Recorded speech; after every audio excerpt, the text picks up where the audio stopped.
Hello all, Zyceres here. We are updating the tier list that I make for the Decayed Hope sector this time, where I do this as like a retrospective on each sector as we finish them. This sector has about 9 days left in it. So that's what we're doing in these current videos. Uh, Before we go into the actual tier list itself, let's just quickly go over how I do split up the tiers. So I split up the tiers into a number of categories, with the S tier being the ones that I think are too polarizing, too strong. These are things that I think deserve any nerfs that they get. They're uh, generally going to overperform versus basically everything, and they don't really leave space for other items to exist. The A tier is probably still above the curve. I don't really think these things are balanced, but they're not so much above the curve that they would be a problem. Like, these are things that you want to be careful with nerfing. Big nerfs will probably make them too weak, and the like they can kind of exist in the state that they're in, and it's not. They will probably be used a lot more often, but they're not going to like truly overtake the meta in any form, similar to how, say, Plasma Sentinels did early on, or the Spontaneous Cubes did last sector. Uh, Next up is B. Anything in B I think is actually balanced. Generally, I consider B to be the first of the balanced tiers. I think that things in B are balanced and feel good.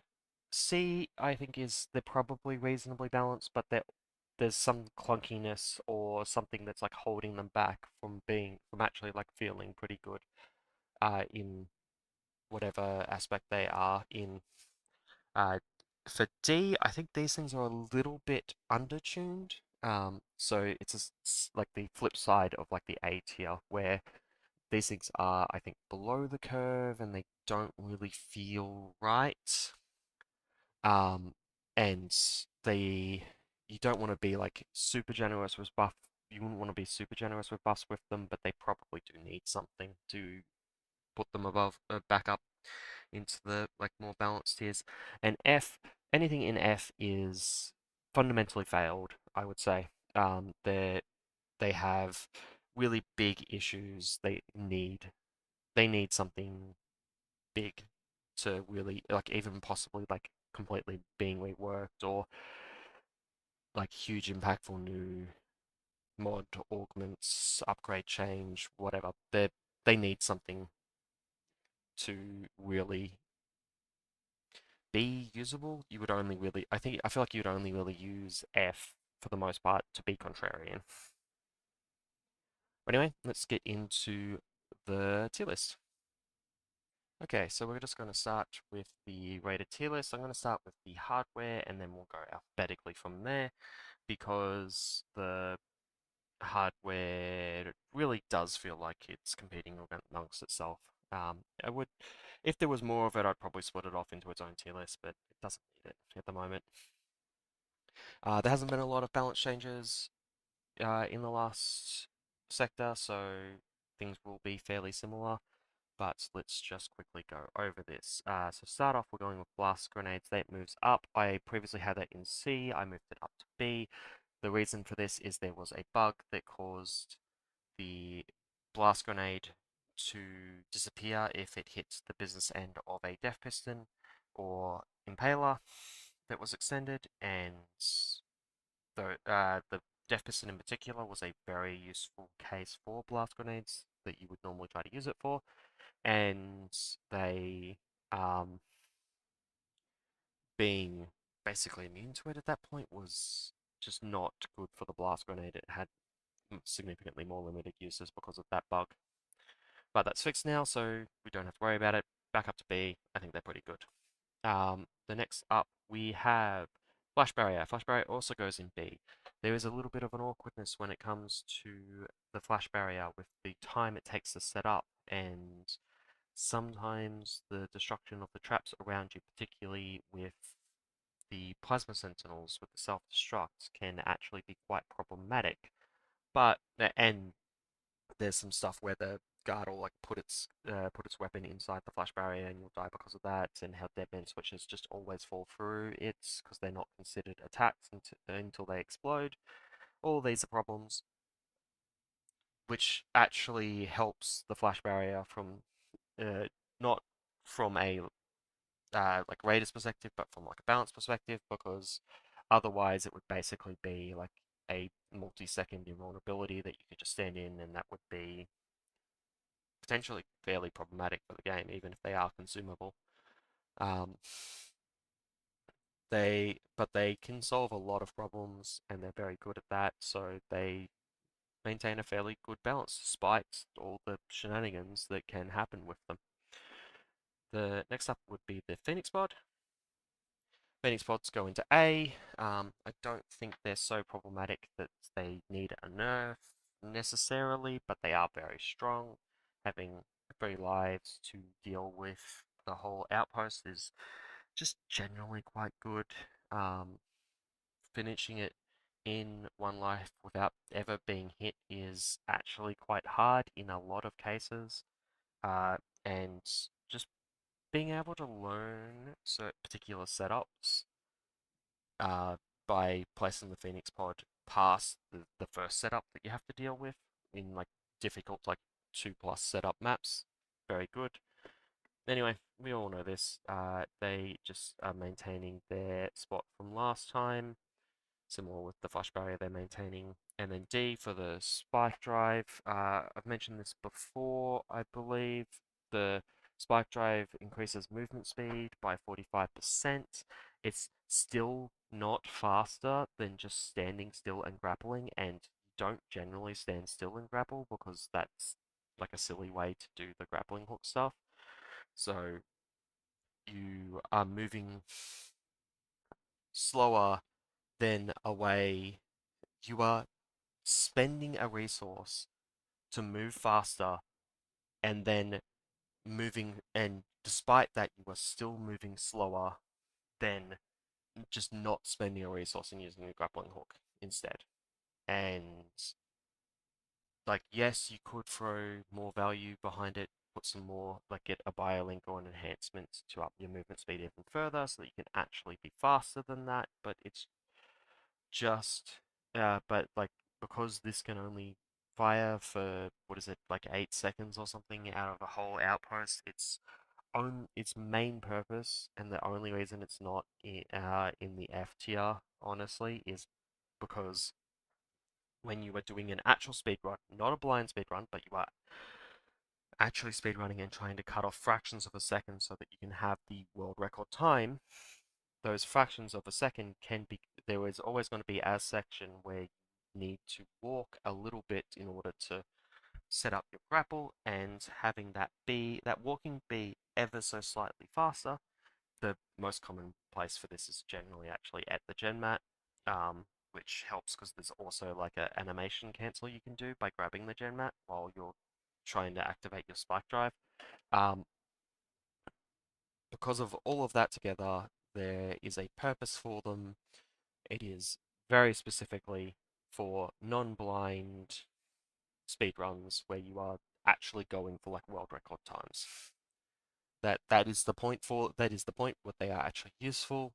They're actually probably most useful, and that's what keeps them out of the F tier because they have a strong purpose in one particular case. Okay, so Arc Barrier is up first for the actual weapons. It's going into the A tier. It hasn't moved. Uh, there hasn't been any changes to the Arc Barrier in the last sector, and I still keeping it in A, not S, despite the fact that it is stronger. It is probably one of the strongest weapons in the game, but I think but same as the last sector, I still believe that it is the Nautilus perks that are the Nautilus biolinks that are actually putting the arc barrier, that are actually making the arc barrier the strongest thing, not the arc barrier itself. By default, without those biolinks, the arc barrier is probably relatively well balanced.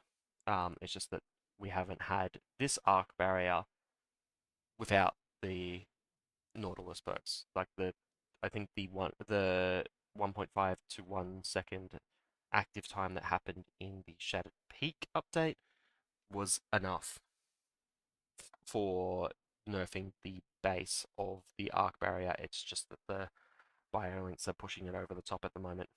The demo cannon I'm moving down to the C tier. It is comes down to I think it probably should be in a higher tier. Like I have always been considering it in a higher tier because of this really degenerate playstyle that you can do with it, where you use the demo cannon to trigger your perfect block so that you can get maximum uptime. Using just biolinks, you can get something like a 50% uptime, little more than a 50% uptime, 68% or something. And with enhancements, you can bump that number up to 98%, which is insane. Um, that means that you are more like if you were hit at a random point in time, you are more likely to be safe than not, which in both of those cases, and in the case of with the enhancement, you can actually walk through corrosion cubes without dying, which is incredibly crazy. Probably shouldn't be that way in the game, but it's not really the demo cannon that's allowing this. It's That's more to do with the biolinks and the arc barrier, which we've already talked about. The demo cannon itself, outside of degenerate playstyles, has some like really weird angles and whatnot that make it hard to actually hit, and it is a relatively short range weapon, and maps are a little bit more open nowadays. Like even the more killboxy things don't generally um, compact quite as dense as they did previously because they need to uh, because those really dense ones that people have found that they can just run through it, and there are more players that are more comfortable being fast at the game. So the demo cannon, generally speaking, can actually be replaced with the blast grenades a lot of the time, and that frees up your weapons slot, which is probably more important. Um, because of all that, and also it has really poor synergy with the Lodestar. It's not really a big deal. You would typically just pair it with Arc Barrier or Vault Lancer, but um, like it hasn't had an extra option opened up, so it's just dropping because it's kind of awkward to use. Um, your ammo rolls away because your ammo rolls away as well. Doesn't stick to anything. Hard to make use of. Hard to find it. Hard to make great use of it, even with the 4 shots now. Um, and yeah, I think it's the only weapon that's probably a little bit too comparable to a um, hardware option, and that is a bit of a problem. It could use some tweaks of some description, or even maybe a new suit will have a biolink that helps with explosion radius or something, and that might be what it needs. Next up, we have the Falconic Plasmabow, which is this one. It goes straight into the B tier. It hasn't moved. Um, the Burster guard, which is the only new guard, has the worst armor in the game. So the Plasmabow is not any worse than it ever was at that. So it's still just like a really hard counter to guards, and like obviously it has numbers and stats that are insane, but the but it is limited by the fact that it can only handle guards, which is why I think it's a relatively well balanced weapon. Um, and yeah, it's just going to continue to chill in the B tier. Okay, so the Fury's Edge. The Fury's Edge was previously in the C tier because there's a little bit of clunkiness when it comes to melee play, just in general. But I'm actually moving it up to the B tier. This comes because of 2 reasons. A, it actually has a really bad lunge, so it's actually not as affected by the the lunge jankiness where you will accidentally target the wrong thing because the wrong thing generally isn't in your lunge range because your lunge range is terrible. Uh, but which you which isn't good enough to put it up a tier, though it does help with the Death Blossoms in particular, where the mine will if the mine is in your lunge range, the trap probably isn't, which is helpful. But the actual main thing I would actually say is the Lodestar Shield's introduction. The main reason I think the Fury's Edge becomes better now that there is a Lodestar Shield is that the Fury's Edge couldn't really be used in like super slow, safe, like extremely cautious like inchworm play. That didn't previously exist because like how do you take your time and do everything super safe if you have to charge forward to get your kills? Um, and the Lodestar actually deals with a number of situations that the Arc Barrier couldn't deal with, that let you facilitate that better. And the Fury's Edge is generally better for this because the Lodestar Shield creates an area that you need to protect. And the Fury's Edge, with its fast attack rate, is more easily able to clear the threats from that area. Um, so the so basically you can like inch forward, placing like a new shield every time you go forward a little bit. Obviously, big open rooms that doesn't always work, and you have to like rely on melee fundamentals, but you can do that still. Um, and the reason you couldn't really do that with Arc Barrier was like very particular setups. So like anything that used anything that was well set up with a few Plasma Sentinels is really hard to approach from a distance, and the Arc Barrier wasn't really going to help you with that unless the person had specifically put you on flat ground where the Sentry Beam could see your feet and didn't put the pinball mod on it. Um, whereas in regardless of what situation you enter into the area where the sentry beam is, the Lodestar can always get a deflect. And if you really want, you can sometimes get deflects into other things. Um, but yeah, the more on that when we get to the actual Lodestar. Other things, piston incinerator corridors, they can be a pain to deal with Sword and Shield, unless you can just skip them, and you don't always know what's around the next corner, so you can't like guarantee that you can skip it.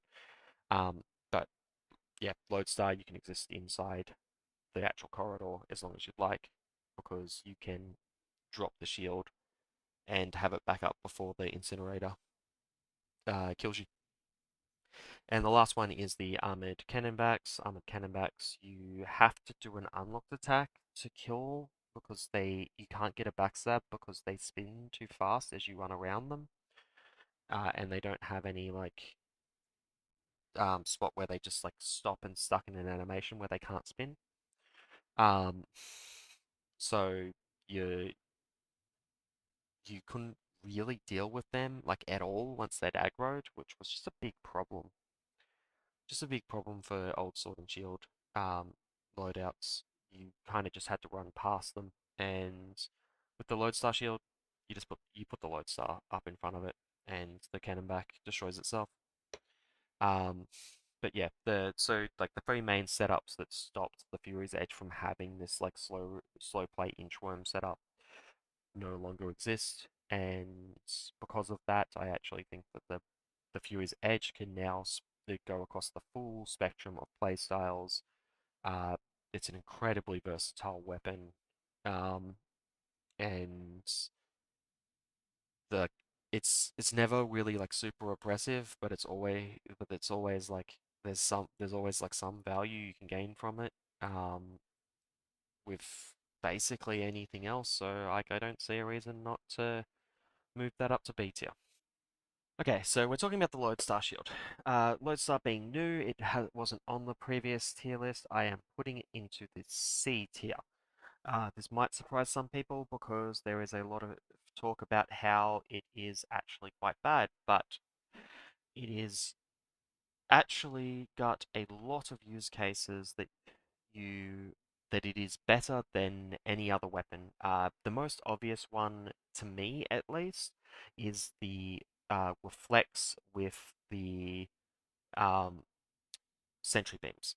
There is a rumor going around that a perfect block with the arc barrier always kills a sentry beam. It's not true. The sentry beam has to see your feet. Uh, the sentry beam has to see your feet. You have to be on flat ground, and it has to not have the pinball mod. Or no mod. Is a mod. Um, there's no requirement for a perfect block. It's just that generally speaking, the timing works out. Um, so that is what's required to get a reflect with the arc barrier. With the Lodestar, it just requires you to aim at the right spot. No matter what, there is always a spot that can get you a reflect to get a defense backfire using the sentry beams. You can also use the Lodestar to kill other things using the sentry beams, which is insane. You can get defense backfires based off what the builder has done for you. Similar idea with bombs. You can uh, you can create like your own splitter as the raider. In both of these cases, you kind of have to have a good idea of how that trap works. It's probably better for people that build a lot, but you'll note that I'm still putting it in C. And incinerator corridors. You can permanently block one incinerator, which means that you can slowly walk forward through an incinerator piston corridor. You just need to have Surge Override to have enough cooldown on it, and yeah, you need the Surge Override for the breakpoint on the cooldown, and you just need to cancel the shield as soon as the incinerator drops. And that's just like a really good um, thing to have. Like, though piston incinerator corridors weren't always like aren't really a big problem outside of uh, the speed running, but that's mostly because the Volt Lancer deals with the incinerator very well. And yeah, so Lodestar just gives you a lot of options for there's a lot of like weird use cases like that where the Lodestar is like the best weapon um for that like particular case. The biggest problems I feel that keep it from being um a higher tier is actually not even like its skill ceiling, but there are some shenanigans with being able to grapple to it. Being able to grapple to it doesn't really have a functional use because most of the time when you do grapple to it, you will be vulnerable because part of your body will be sticking through the shield. So you can't really afford to grapple to it in a combat situation, um, which really limits the usefulness of the fact that you can grapple to it. You can only really use it when you're exploring, which means that it's only practical to use when the builder has done something that could be like parkoured around somehow. Most of the time, it's a lot easier than doing the parkour shenanigans, but whatever, not important. Doesn't actually come up very often. The other thing that this does is that it puts an unexpected stop in your movement when you try to go through the shield. Because the best way to move most of the time, particularly from a safe situation into a dangerous situation, is to use the grapple. And or vice versa, like we're going from dangerous to safe. You want to use the grapple, get there quicker, and then be done with it. But you can't do that because you can't grapple through the shield, and you get stuck on the shield, and then you get hit by whatever's behind you by the unexpected stop. There are ways around that. You can like try and do like a little jump just as you hit the shield, and then try and set up another grapple now that you're in a safe spot. Hopefully you're in a safe spot. Who knows where your shield is? Um, but the combination of the two of these, and they're both related to the fact that you can grapple to the shield, um, is the problem. Like if you could grapple through if you grapple didn't go to the shield, or if you were safe when you were grappled to the shield, I think it would be I think it would be a better weapon. I think it would be a better weapon, and like that would be a small increase to its power that I think would be viable. That would like increase it to the B tier, um, and would be a little bit more obvious what the use case for the Lodestar is, particularly if you could grapple to the shield, because it is stronger if you get closer to it. It's just hard to do the spacing by yourself. It's just hard to do the spacing by yourself. Um, but yeah, there's a lot of fun use cases. You have to learn it. You have to learn it.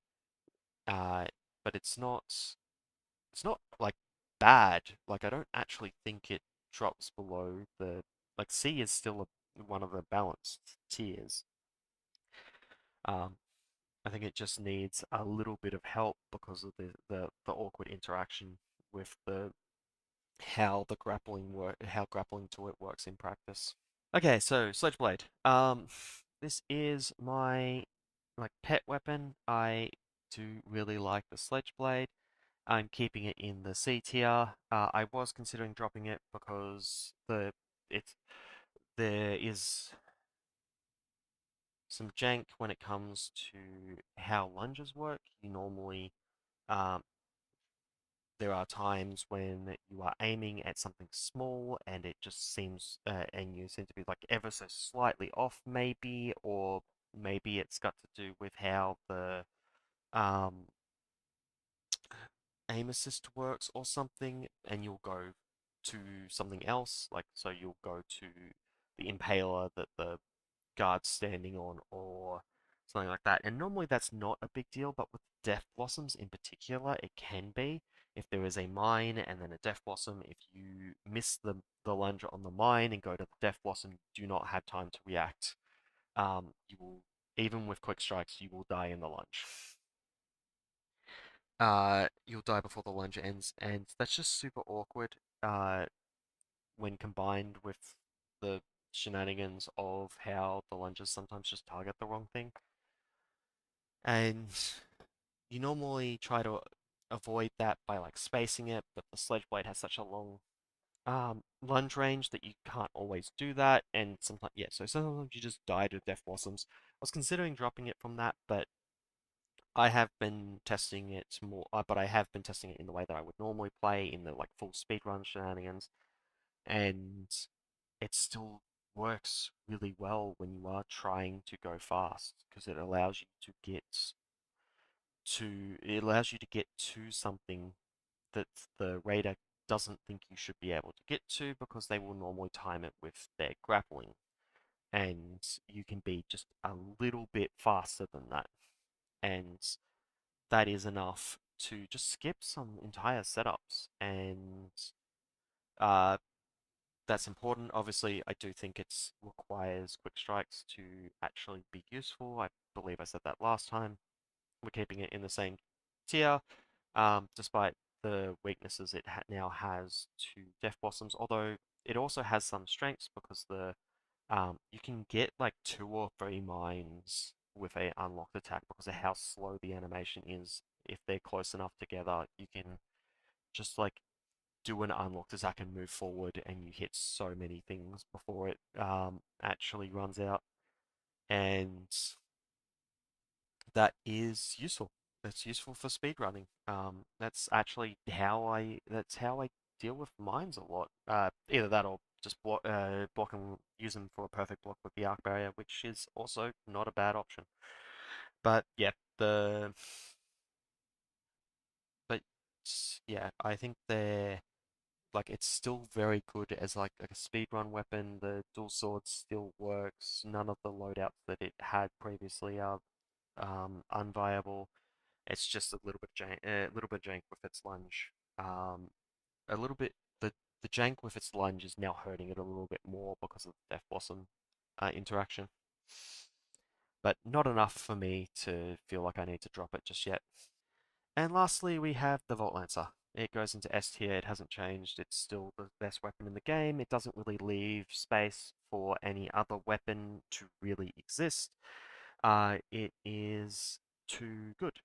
It has the best weapon, the fastest. It has the best damage type. It is one of the fastest firing weapons. The only thing that fires faster is the Falconic Plasmabow, which has obvious downsides, which the Volt Lancer does not.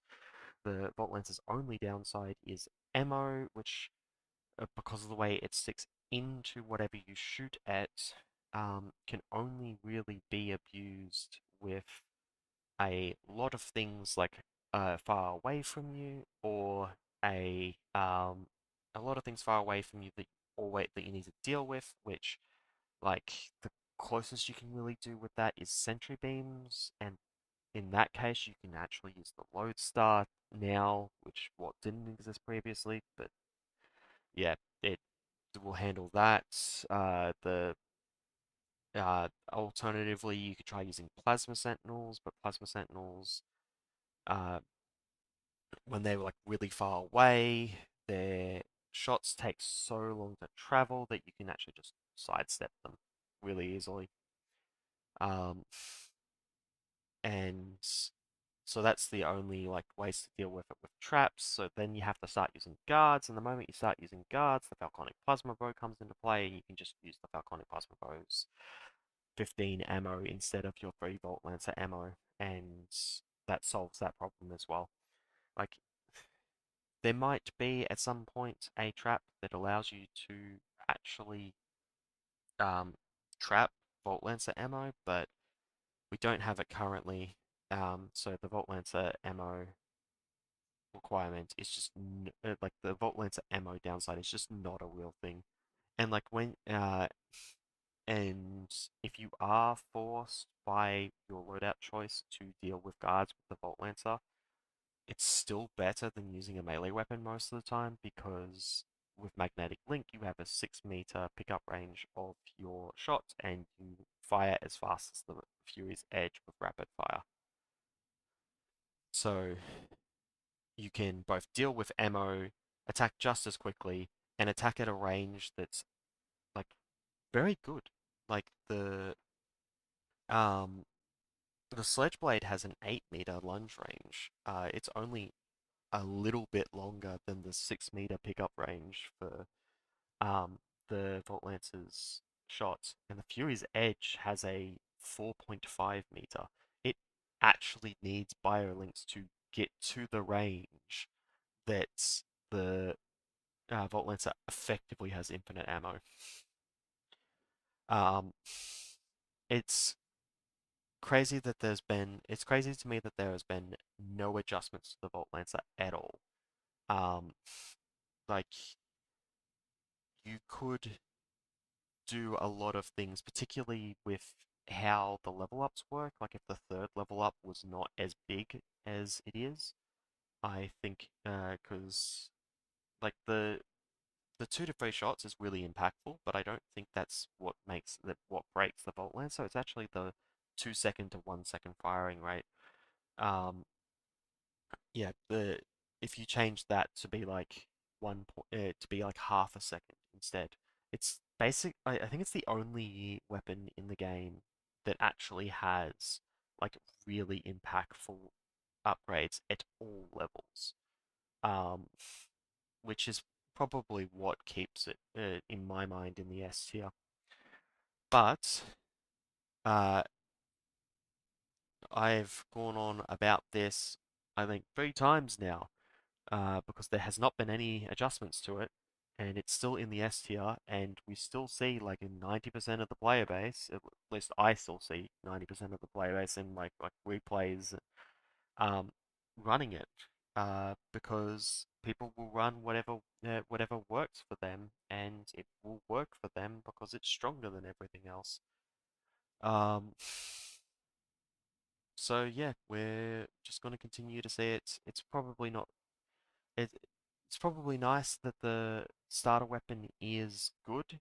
I just don't think it needs to be the best weapon in the game, and in its current state, I don't think it leaves room for other weapons to exist. Um, to exist and feel as good as it. Um,